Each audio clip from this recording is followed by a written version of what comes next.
والفتنه اکبر من القتل. دا ډیر عجیب و ناشنا جمله ده.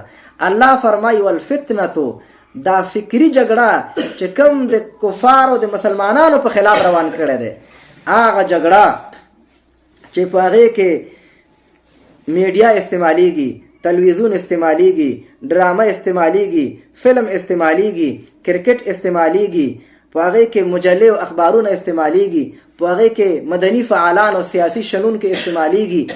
دغه چې کومه جګړه د اسلام په خلاف د کفارو روان کړی دی چې ټول مسلمانانو فکر، عقیده، نظر دا خرابوي، د بېدینۍ طرف ته مسلمانان روانوي، دا څومره خطرناکه ګناه ده.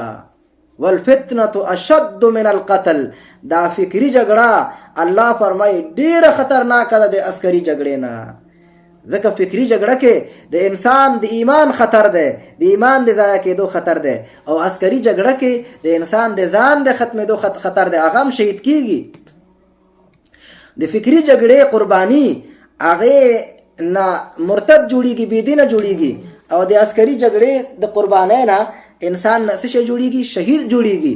ور څومره فرق دی د دواړو جګړو په مابین کې.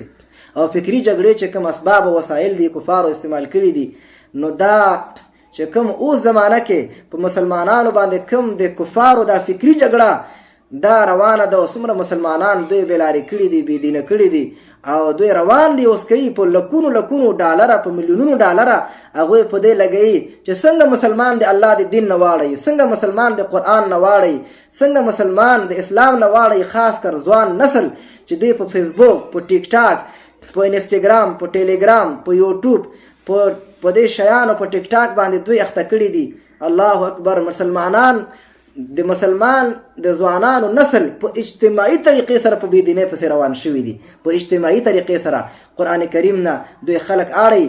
د مکې کافرانو دا کوو چې لا تسمعوا لهذا القرآن والغوا فیه، قرآن کریم ته غوږ مږ دی، شور پکې جوړ کړي. خو د هغه زمانې کافران، هغه کافران چې وو هغه ساده وو، خپلو کشرانو ته به ویل چې شور وکړي، شپېلې ووهي، چکچکې ووهي.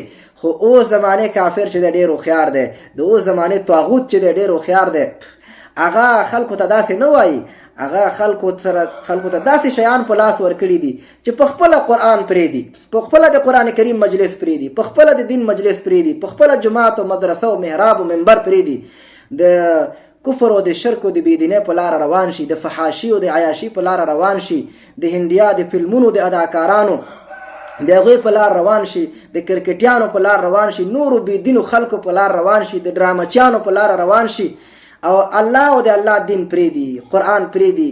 دا لویه جګړه چې مسلمانانو په خلاف د کفارو روان کړی دی، دا دومره خطرناکه جګړه ده چې د دغه سیلاب نه وتل او د دغه سیلاب نه د امت ویستل د علماو ذمهواري ده، چې دغه علما راویښ نشي، علما دا مناظرې او دا وړو خبرو باندې چې دا علما خپل مابین کې سره نښتي، دا علما پرې نه دي. د قیامت په ورځ باندې به دغه علما الله ته جواب ورکوي چې امت په کوم حال باندې او تاسو په کوم خبرو باندې بحثونه شروع کړي. یو به ویل چې امین په زوره ووایه، بل به ویل چې په ښکته ووایه، یو به ویل چې ملا پسې قرائت خلف الامام کوه، بل به ویل چې نه قرائت مه وایه، بل به ویل چې رفع الیدین کوه، بل به ویل چې مه کوه، یو به ویل چې سنت نه بعد دعا کوه، بل به ویل چې نه د فرض نه بعد کوه. دغه چې کوم فتنه ده په ملایانو کې ګډ شوی دی، دوی نه امت پاتې دی، امت او ځوانان د پردیو په لار روان دي، او کفارو چې کوم جنگ روان کړی د اسلام په خلاف مسلمانانو کې، د مسلمانانو چې کوم ډلې دي د هغوی په مابین کې کوم تفریقه بازي، ډله بازي اچولی دی، یو بل په خلاف استعمال کړي د دې دپاره چې دا مسلمانان چېرته موږ ته متوجه نشي، دا مسلمانان چې ته په دې پوه نشي چې موږ د دوی د ځوانانو، موږ د دوی د زنانو، موږ د دوی د پیغلو، موږ د دوی سپینګیرو په خلاف چې کومه یو پراخه جګړه روانه کړې ده، دغه جګړې ته د مسلمانانو چېرته فکر نشي، دوی راپانسېږي، دوی راویښ نشي.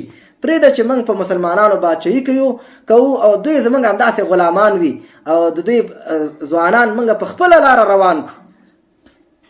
نو الله فرمای والفتنه اکبر من القتل ولا يزالون يقاتلونكم. الله فرمای دا مو وایه چې کافران بس افغانستان نه ووتل بس جنگ ودرېده، او دا اصل خطرناک جنگ خو روان دی.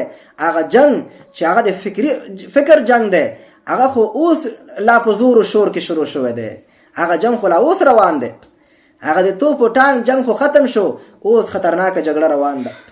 نوري فایبر په لار باندې چې دوی د نت په لار کومه جګړه روانه کړې ده، نو الله فرمایي ولا یزالون یقاتلونکم، د کافر جنگ ور د مسلمان په خلاف نه ختمیږي. دا چې کوم خلک وایي چې کافر جنگ ختم شو، دا اسه ځان له دوکه ور کوي. دا یاده ده چې د اسلام په روح پوه نه ده، په قران کریم باندې پوه نه ده چې کافرانو جنگ خلاص شو. د کافرانو جنگ خو لا روان ده. کافرانو جنگ به الله خلاصيږي چې موږ د قران نه تیر شو، موږ د دین نه تیر شو، موږ د اسلام نه تیر شو، بس جنگ ختم، بیا جنگ نشته. ولا يزالون يقاتلونكم حتى يردوكم عن دينكم ان استطاعوا. الله فرمای همیشه به دا کافران تاسو سره جنگيږي. لا يزالو چې په یقاتلون فعل مضارع باندې راشي، علما فرمای استمرار تجددي فائدہ کوي. معنا د کافر جنگ بدلیږي نه، خو البته د جنگ شکل بدلیږي. کله به د توپ او د ټانګ او د تیارې او د بم او د بارود جنگي، کله به بیا د تلویزیون او د رادیو او د سریال او د ډرامې او د دارنګ د فلمونو او د کرکټونو جنگ وي، او کله به بیا د فیسبوک او د ټیک ټاک او د یوټیوب او د انستګرام او ټیلیګرام او ټویټر او دغه شیانو جنگ وي. د جنگ شکل بدلیږي. کله به بیا اقتصادي پابندیان در باندې لګي، پیسې به د کنګل کوي، او کله به بیا ستاسو ځوانان خپل اروپا ته راغواړي چې د دې ځوانان سبا د دې په خلاف باندې وروزما، د دې ځوان په ذهن کې دا واچوما چې مولا، مسجد، محراب دا خلک چې دي دا تاسو خیرخوا نه دي، تاسو د وطن دشمنان دي، او دا خلک نه دي. سبا چې بیا کله تاسو ته موږ حکومت درک، بیا به همدا خلک وژني، همدا خلک به هدف کوي، همدا خلک به بیا تاسو چې دا ټارګټ کوي. نو دا خلک چې تاسو خیرخوا نه دي، د دوی په ذهن کې به دا خبره پیشکاری کو چې مولا د وطن دشمن دی، مولا چې دی هغه د ټولنې دشمن دی.